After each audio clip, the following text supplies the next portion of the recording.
நாளைக்கு என்ன நடக்கும் என்று உனக்கு தெரியாது.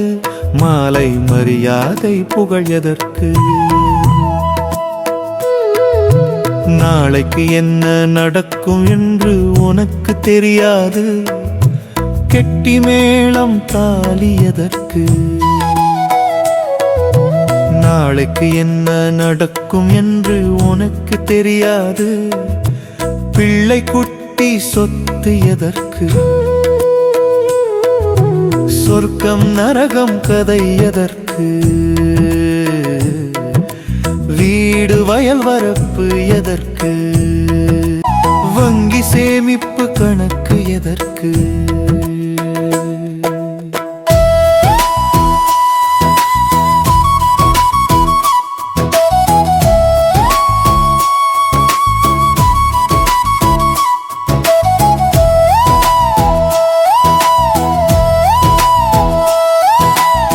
வயிறு முழுக்க மலம் நிரம்பினால் வயலை தேடி ஓடணும்.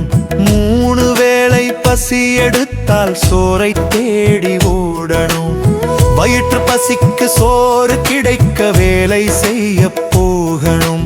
வேலை செஞ்சு நோய் வந்தா மருத்துவம் பார்க்க போகணும். பள்ளி படிப்பை 15 வருஷம் படிக்கணும்.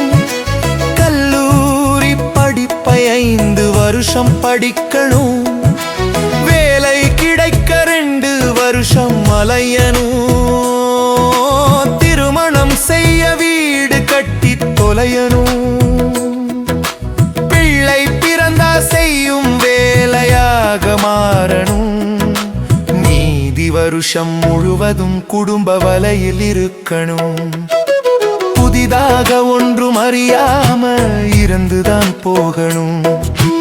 இருக்கும் வரை அன்பைத்தான் செய்து வாழுவோம். முடிந்த அளவு ஒருமையை உணர்ந்து வாழுவோம். அன்பின் மூலம் புதியதை அறிந்து வாழுவோம். வந்த வரையில் அறிவைதான் பெற்று செல்லுவோம். இயன்ற வரையில் ஆட்டத்தை நிறுத்திக் கொள்ளுவோம்.